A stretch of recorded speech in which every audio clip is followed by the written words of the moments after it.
Probably isa sa mga reason bakit wala pa kayo nabibiling smartphone is hindi kayo makapag-decide.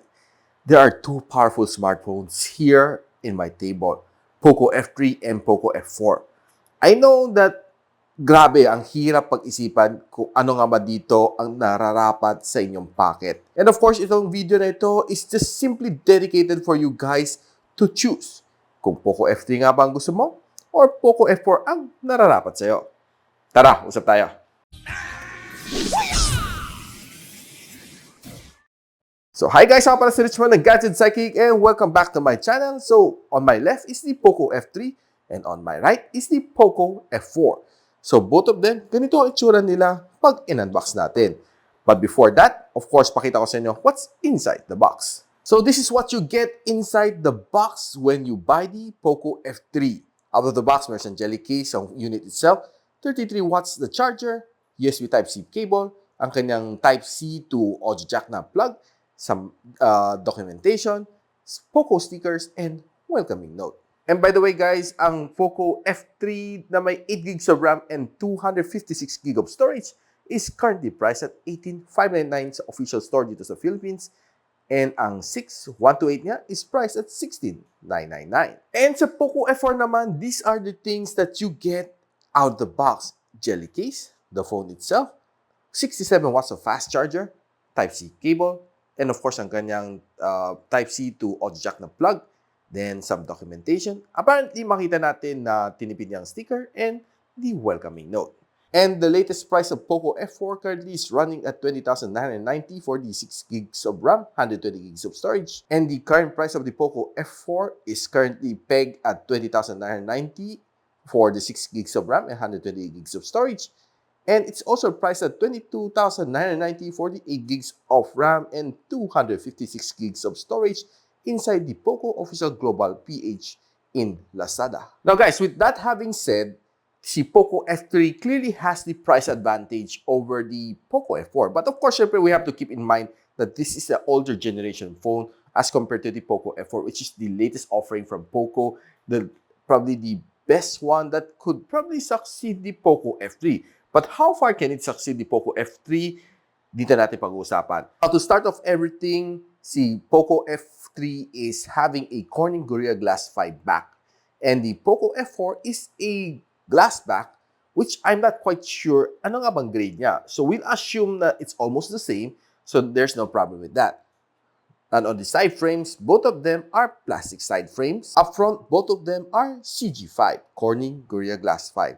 So in terms of outer protection, both of them has almost the same protection.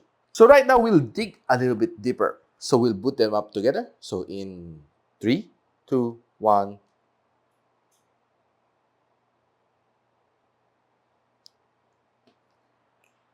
So in this test, we'll see who will boot up faster than the other.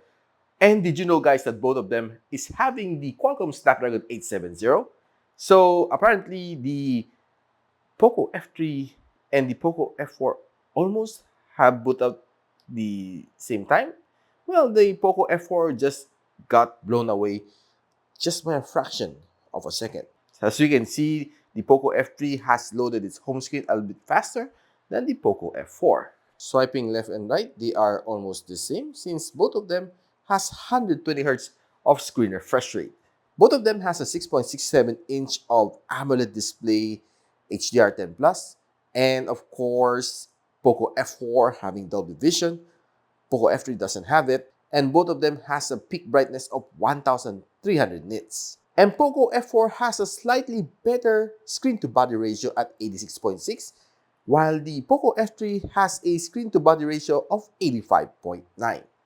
Now, in terms of size of the punch hole, they are almost the same. Bezels, well, almost the same. POCO F3 just seems to look a little bit more thinner. Just a bit.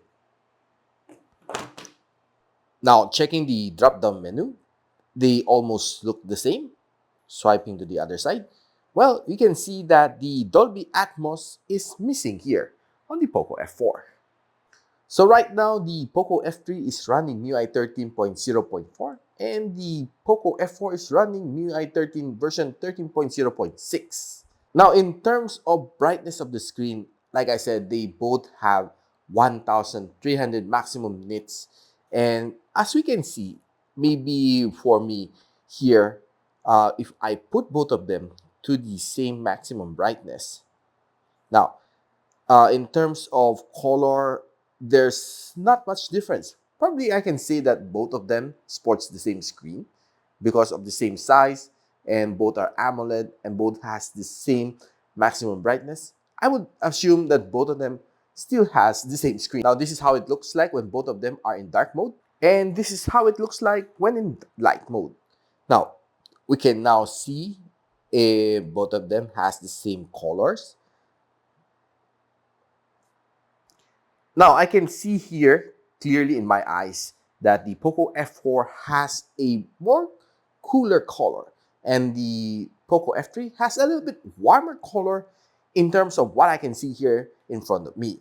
Now, of course, probably it's depending on the LCD, but the settings are all both the same. Now, one of the things that clearly the POCO F4 has the advantage is that it can automatically calibrate the refresh rate for you. It has the default recommended mode where it can dynamically switch the refresh rate for you. Of course, this one can definitely save you a lot of power, while the POCO F3 is limited to either you go for 120 or 60 Hertz.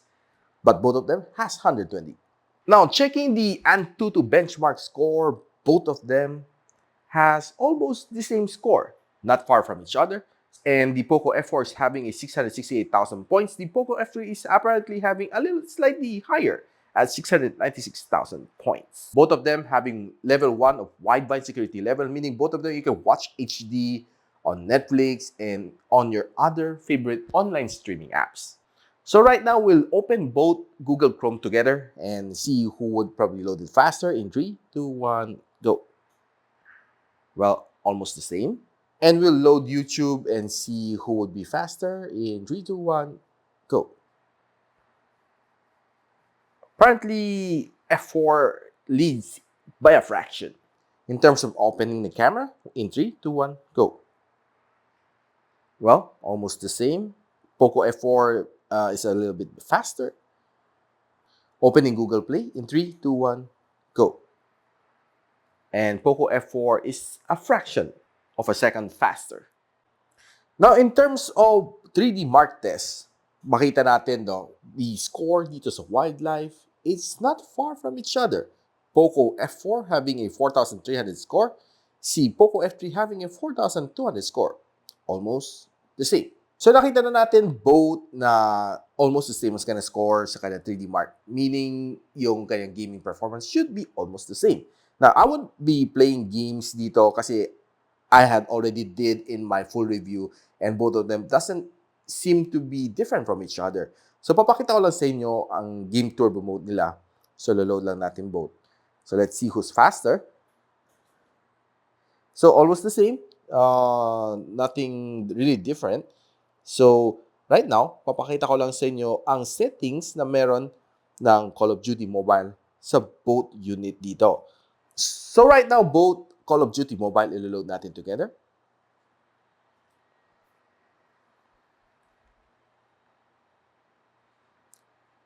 So, I can see the POCO F3 is just slightly faster. Kahit sabay ko pinindot.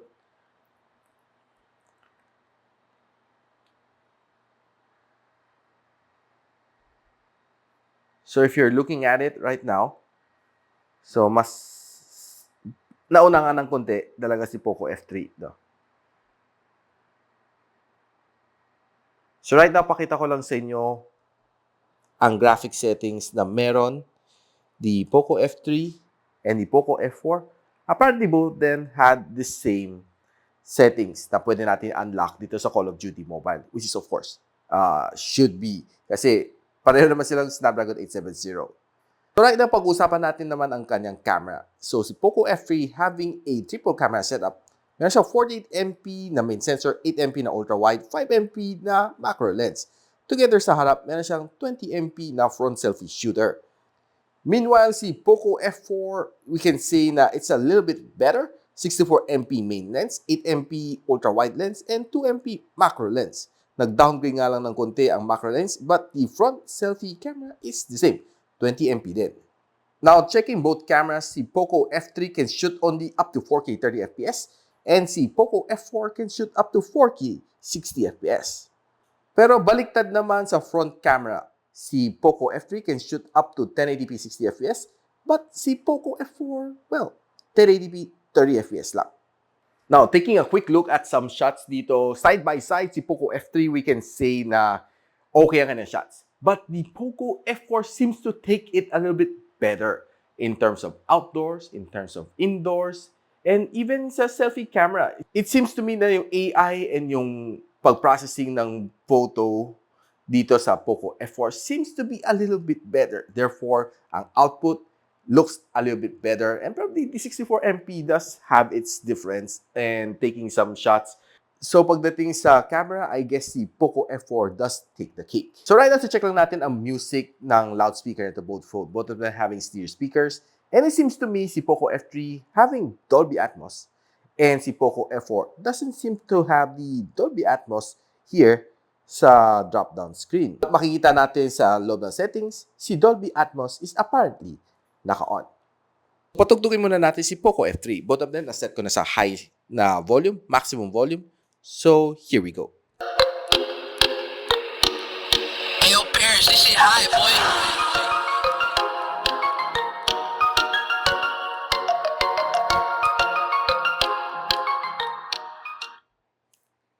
Check naman natin over dito sa POCO F4.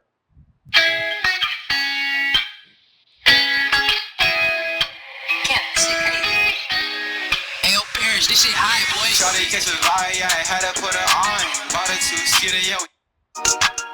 Yeah, looking like a bottle, shawty bad, yeah, she know what's up. Looking at the stars, are the stars on.